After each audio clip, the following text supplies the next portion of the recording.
Cuando nosotros decidimos seguir a Jesucristo, yo siempre lo he dicho de esta manera, es como descubrir un nuevo mundo, porque Cristo nos restaura, nos otorga la salvación, y con todo esto comenzamos a hacer muchos cambios en nuestra vida, cambiamos de entorno, cambiamos de hábitos, cambiamos de nuestra manera de pensar. Hay muchos cambios que vienen de la mano cuando nosotros decidimos seguir a Jesucristo. Y uno de los cambios más significativos y que sin duda es con el que más solemos pelear, eh, y siendo jóvenes incluso es algo también muy marcado, es cuando nosotros decidimos seguir a Cristo, pero en casa, con nuestra familia o en nuestros entornos más cercanos, díganse amigos, por ejemplo, compañeros de trabajo, se comienza a crear una fricción. Una constante confrontación de ellos hacia nosotros, porque ellos comienzan a descalificarnos por nuestra fe. Nos comienzan a apartar, a hacer menos, a hacer a un lado, comienzan a juzgar nuestra decisión de haber comenzado a seguir a Cristo. Y esto es sin duda uno de los procesos más dolorosos y más frustrantes de todo cristiano que ha decidido entregar su vida a Dios. Porque cuando nosotros decidimos seguir a Cristo es inevitable enfrentar críticas, enfrentar la murmuración y muchas cosas, ya que muchas veces ahí va muy cargado el resentimiento que muchas veces puedan tener las personas por la vida que hemos llevado. Es como por ejemplo aquel drogadicto, aquel ladrón que ocasionaba daños en su comunidad. De pronto viene y se convierte a Cristo y la gente aún desconfía de él, porque ellos aún lo siguen catalogando como una persona peligrosa, como una persona conflictiva, no grata, no digna de confianza. Entonces, para la gente es muy difícil concebir una imagen distinta de nosotros a la que todo el tiempo han conocido. Y es un proceso muy doloroso porque es muchas veces del entorno cercano, que pueden ser amigos, familia, eh, personas muy allegadas a nosotros. Es doloroso porque muchas veces son los entornos donde más esperamos recibir apoyo. Sin embargo, muchas ocasiones son los entornos que precisamente más se oponen a nuestro caminar con Dios. Y hoy este tema va de eso, de cuando la familia se opone y critica el hecho de que nosotros decidamos seguir a Cristo. Dice Segunda de Reyes, capítulo 21, del versículo 21 en adelante, leído en la Nueva Traducción Viviente. Manasés tenía 12 años cuando subió al trono y reinó en Jerusalén 55 años. Su madre era Jepsibá. Él hizo lo malo a los ojos del Señor y siguió las prácticas detestables de las naciones paganas que el Señor había expulsado de la tierra del paso de los israelitas. Reconstruyó los santuarios paganos que su padre Ezequías había destruido, construyó altares para Baal y levantó un poste dedicado a la diosa Acera, tal como lo había hecho el rey Acab de Israel. También se inclinó ante los poderes de los cielos y les rindió culto. Construyó altares paganos dentro del templo del Señor, el lugar sobre el cual el Señor había dicho: mi nombre permanecerá en Jerusalén para siempre. Construyó estos altares para todos los poderes de los cielos en ambos atrios del templo del Señor. Manasés también sacrificó a su propio hijo en el fuego. Practicó la hechicería, la adivinación y consultó a los médiums y a los videntes. Hizo muchas cosas perversas a los ojos del Señor y esto provocó su enojo. Haciendo un salto al versículo 18, dice: cuando Manasés murió, lo enterraron en el jardín del palacio, el jardín de Usa. Luego su hijo Amón lo sucedió en el trono. Amón gobierna sobre Judá. Amón tenía 22 años cuando subió al trono y reinó en Jerusalén 2 años. Su madre se llamaba Mesulemet y era hijo de Arús de Jotbá. Él hizo lo malo a los ojos del Señor, tal como su padre Manasés. Siguió el ejemplo de su padre al rendirles culto a los mismos ídolos que a su padre había venerado. Abandonó al Señor, Dios de sus antepasados, y se negó a andar en los caminos del Señor. Tiempo después, los propios funcionarios de Amón conspiraron contra él y lo asesinaron en su palacio. Pero los habitantes del reino mataron a todos los que habían conspirado contra el rey Amón y luego proclamaron rey a su hijo Josías. Analizando este fragmento bíblico, podemos ver que este rey estos dos reyes, tanto Manasés como su hijo y sucesor Amón, se habían desviado totalmente del Señor. Aquí vemos que ellos se inclinaron hacia las falsas doctrinas y los falsos dioses que había instaurado el rey Acab, esposo de Jezabel, y ellos siguieron esa herencia corrupta, esas costumbres corruptas, y las difundieron por el pueblo.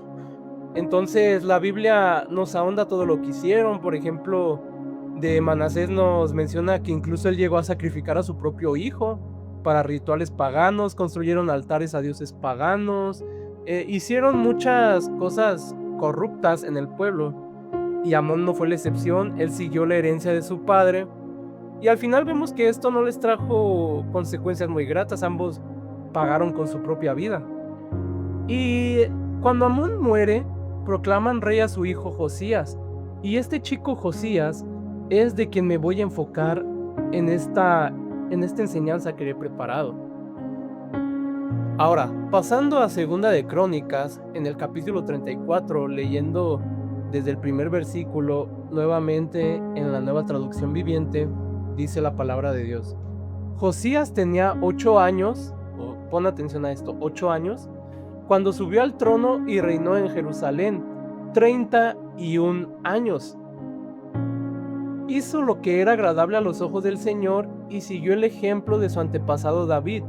No se apartó de lo que era correcto. Mira, si ponemos atención aquí, él tenía 8 años apenas cuando comenzó a reinar y reinó durante 31 años. Si sacamos cuentas, él terminó su reinado a sus 39 años. Y dice la Biblia que él hizo lo correcto ante los ojos de Dios.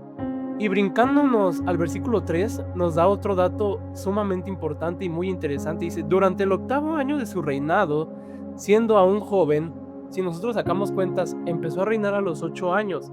Y durante el 8º año de su reinado, eso nos da 16 años de edad. Entonces, a los 16 años de edad, dice la palabra, siendo aún joven, Josías comenzó a buscar al Dios de su antepasado David. Luego, en el año 12, empezó a purificar a Judá y a Jerusalén, destruyendo todos los santuarios paganos, los postes dedicados a la diosa Acera, los ídolos tallados y las imágenes fundidas.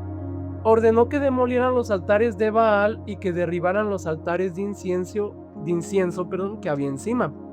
También se aseguró de que despedazaran los postes dedicados a la diosa Acera, los ídolos tallados y las imágenes fundidas, y que los pedazos fueran esparcidos sobre las tumbas de aquellos que les habían ofrecido sacrificios.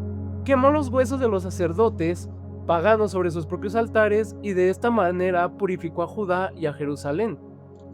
Hizo lo mismo en las ciudades de Manasés, Efraín, Simeón e incluso hasta tan lejos como Neftalí y en las regiones que las rodean. Destruyó los altares paganos y los postes dedicados a la diosa Acera y redujo los ídolos a polvo. Derribó todos los altares del incienso en toda la tierra de Israel y finalmente volvió a Jerusalén. Mira, esto es muy interesante porque Josías desde el comienzo marcó una diferencia. Él no siguió la herencia corrupta ni de su padre ni de su abuelo. Él más bien prefirió, mientras su abuelo y su padre siguieron el ejemplo del rey Acab, un rey corrupto, Josías siguió el ejemplo de su antepasado David. Josías es descendencia directa de David. Y él comenzó a purificar el pueblo, derribando los ídolos, derribando la hechicería, rompiendo toda la cultura y costumbres corruptas que se habían introducido en el pueblo. Y lo interesante es que su obra no solamente fue en su reino, dice la palabra que él incluso se expandió a otros reinos lejanos para romper esa corrupción que había sido instaurada. Entonces, esto es una lección increíble, porque aunque su padre Amón fue un rey idólatra y perverso, su abuelo Manasés fue uno de los peores reyes de Judá, responsable de introducir esta idolatría extrema. Josías, si tú te pones a pensar, no tuvo un modelo familiar piadoso, sino todo lo contrario. Sus padres eran corruptos, eran pecadores, se habían apartado del Señor, mas sin embargo, eso a él no le impidió inclinarse hacia los caminos de su Dios. Y es que mira, muchos de nosotros somos como Josías. Tenemos que tener claro que la verdadera fe no siempre nace en un ambiente favorable, porque muchos de nosotros venimos de familias así como la que tuvo Josías, familias totalmente destruidas, donde se pueden ver cosas como las siguientes. Hay hogares nominalmente cristianos que en el papel supuestamente son cristianos, dicen ser cristianos, pero en la práctica no es así, porque hay una incoherencia entre lo que se dice y lo que se vive en el día a día dentro de las cuatro paredes de un hogar, porque quizá hay violencia intrafamiliar, hay maltratos y abusos de parte de los padres hacia los hijos o de los hermanos hacia los otros hermanos. No tienen una guía espiritual en casa, no hay un padre, una madre que oriente al hijo en los caminos de Dios, o directamente hay familias donde el único creyente es el muchacho, el joven, el hijo, y es el único que comparte la fe cristiana en casa.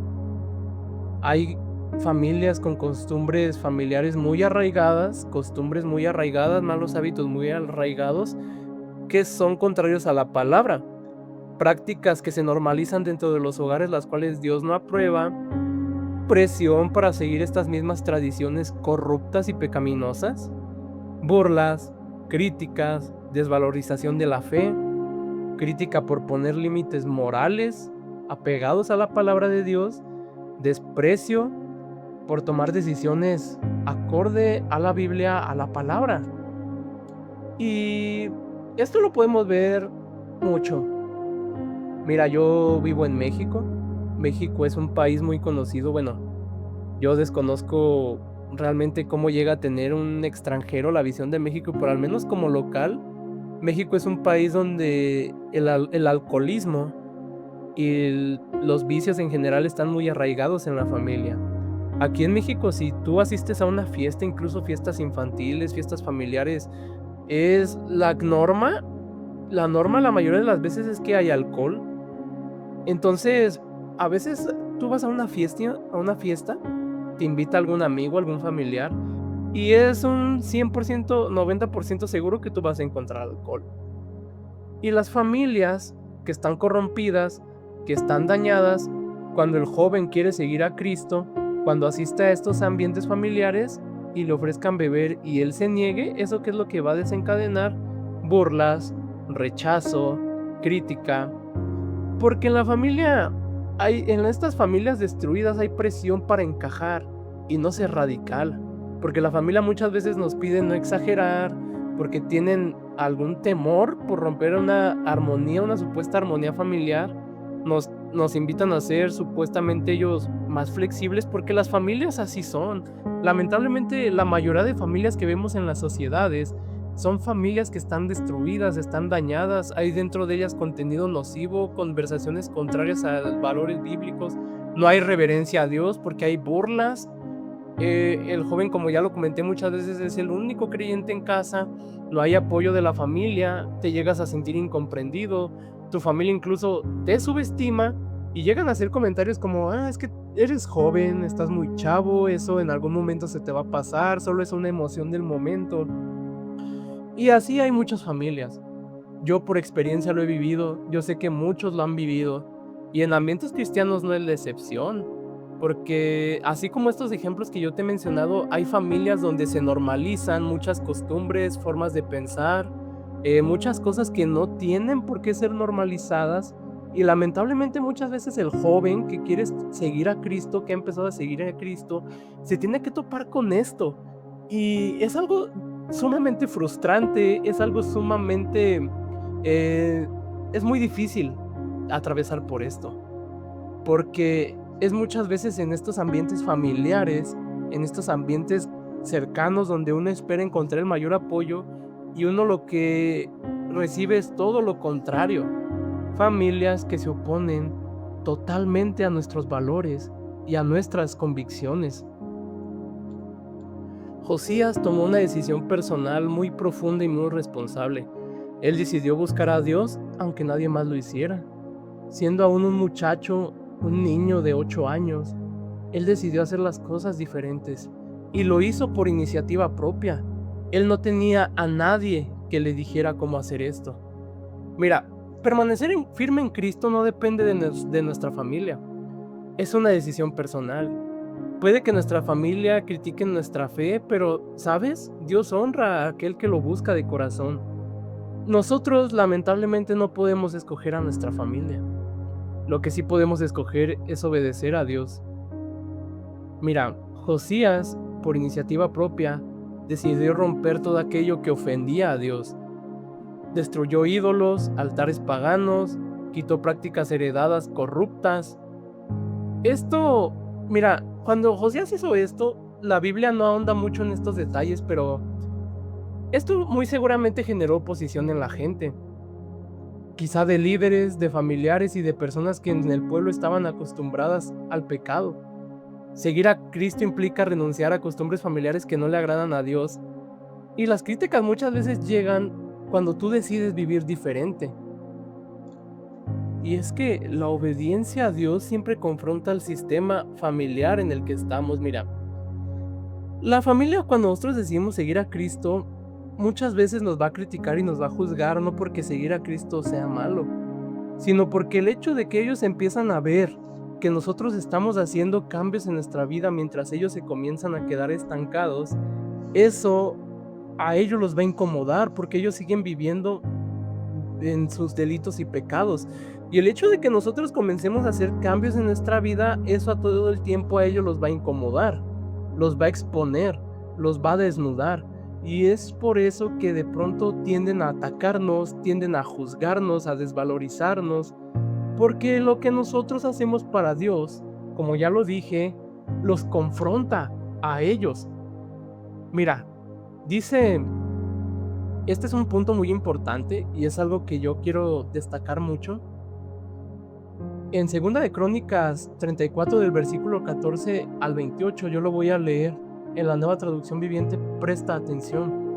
Durante la restauración del templo, el sacerdote Hilcías encuentra el libro de la ley del Señor escrito por Moisés. El rollo es llevado al rey Josías y al escuchar su contenido, el rey se conmueve profundamente, rasga sus ropas y reconoce que el pueblo ha desobedecido a Dios por generaciones.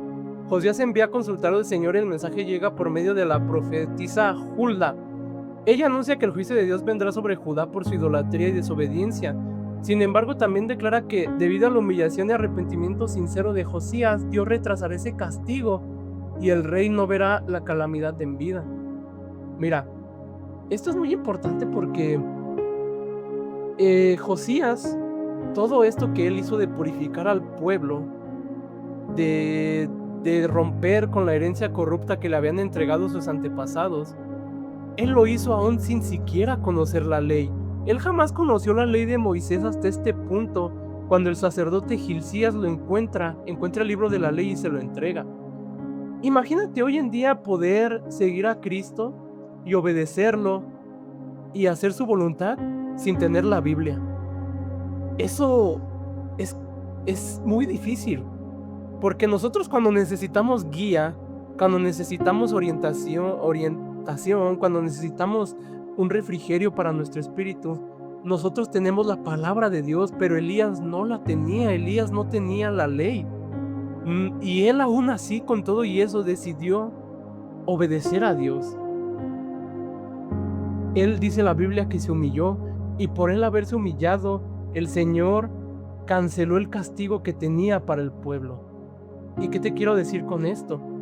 Así como Josías se humilló y Dios tuvo misericordia del pueblo, tú también puedes humillarte y pedirle a Dios por tu familia.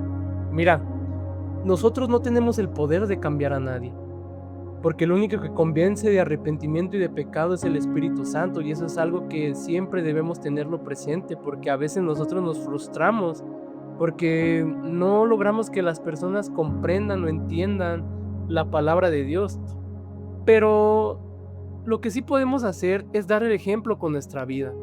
Porque sabes, si tú como joven que estás viviendo en un ambiente tóxico en tu familia donde todos practican el pecado, a lo mejor estás viviendo con un padre que es drogadicto, que es alcohólico, con una madre que tiene problemas en su carácter, porque hay pecado oculto en la familia, hay pecado que todavía no se ha soltado, familias con malos hábitos muy arraigados, pensamientos muy anclados ahí, muy ligados al pecado.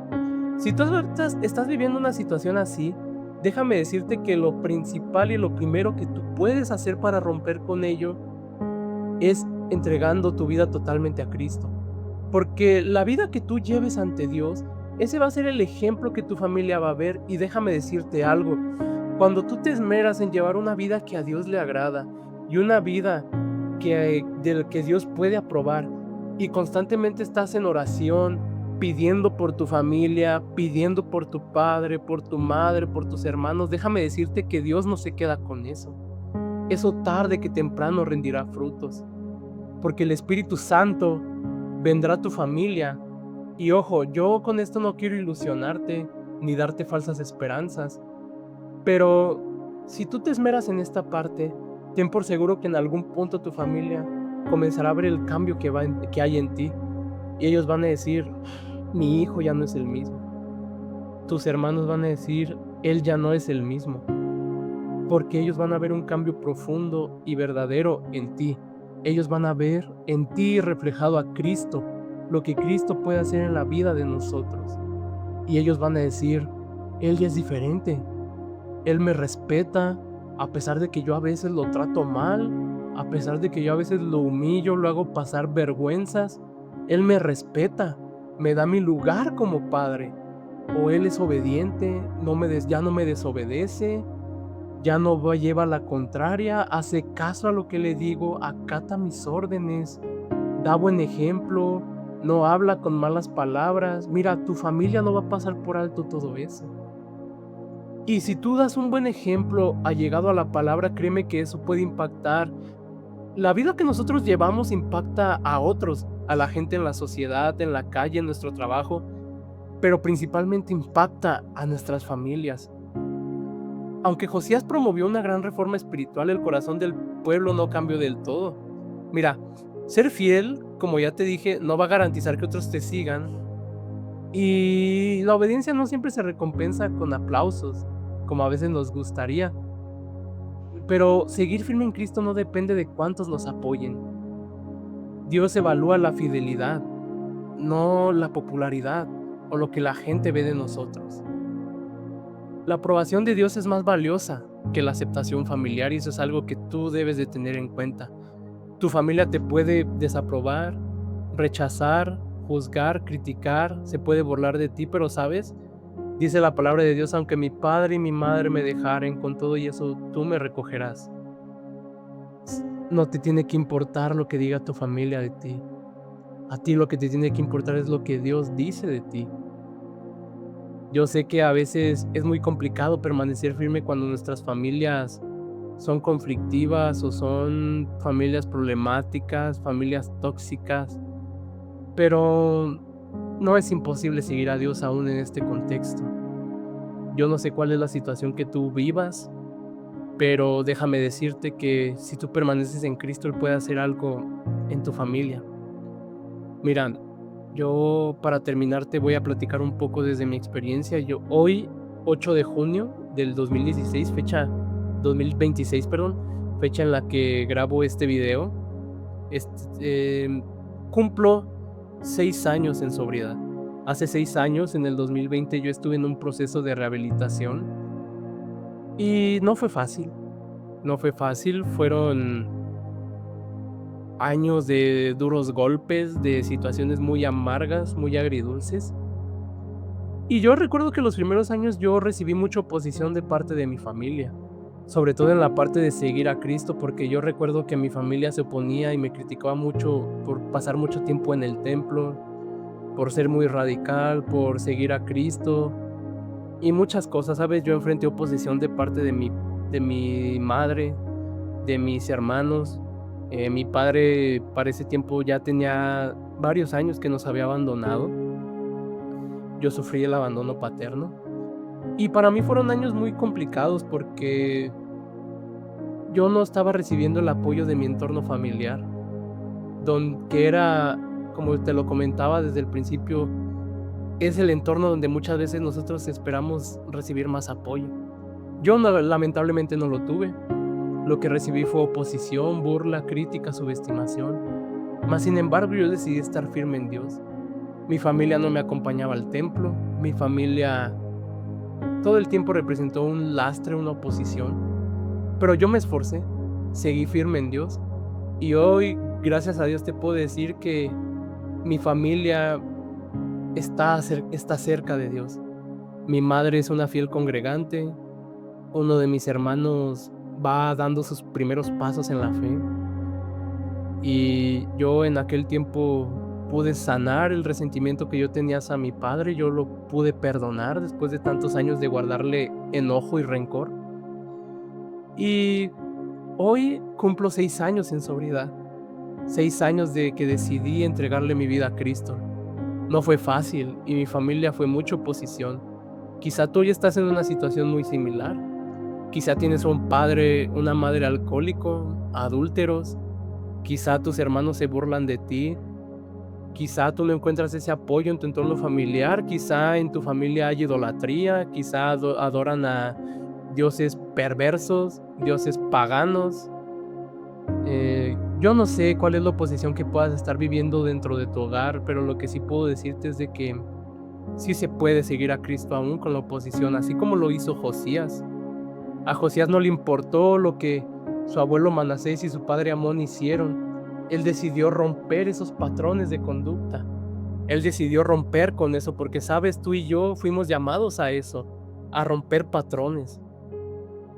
Si nuestro padre fue un alcohólico, si nuestro abuelo fue un adúltero, ¿sabes qué? Nosotros, hoy en nuestras manos está la decisión de decir, yo voy a ser un hijo de Dios que se esmera y se mantiene fiel a pesar de que mi familia haya sido diferente. Yo voy a marcar una diferencia, yo voy a marcar una pauta, yo voy a marcar un nuevo camino sobre mi descendencia, sobre mis hijos, sobre mi esposa, mi esposo, porque eso es a lo que Dios nos llamó, a ser diferentes. Así que si hoy estás atravesando una situación así donde tu familia se opone, te invito a que cerremos con esta oración. Padre, en esta hora te damos gracias porque tú eres fiel y verdadero, porque tú nos recuerdas que a pesar de que nuestra familia, nuestras personas y seres queridos más allegados se opongan a que nosotros te sigamos, tú nos esperas con los brazos abiertos, porque aunque padre y madre nos dejaran, tú nos recogerás. Y hoy te pedimos, Señor, por aquellos jóvenes, aquellos chicos y chicas que están atravesando una situación donde la familia se opone, los juzga, los critica, los hace sentir mal, por decidir seguirte, por entregar su vida a ti. Trae consuelo a sus corazones. Hazles saber que tú no los has abandonado y que si bien su familia quizá no los aprueba, tú sí los apruebas y tú sí los ves con ojos de agrado. Tú sí los ves con ojos de que tú estás respaldando y validando sus vidas.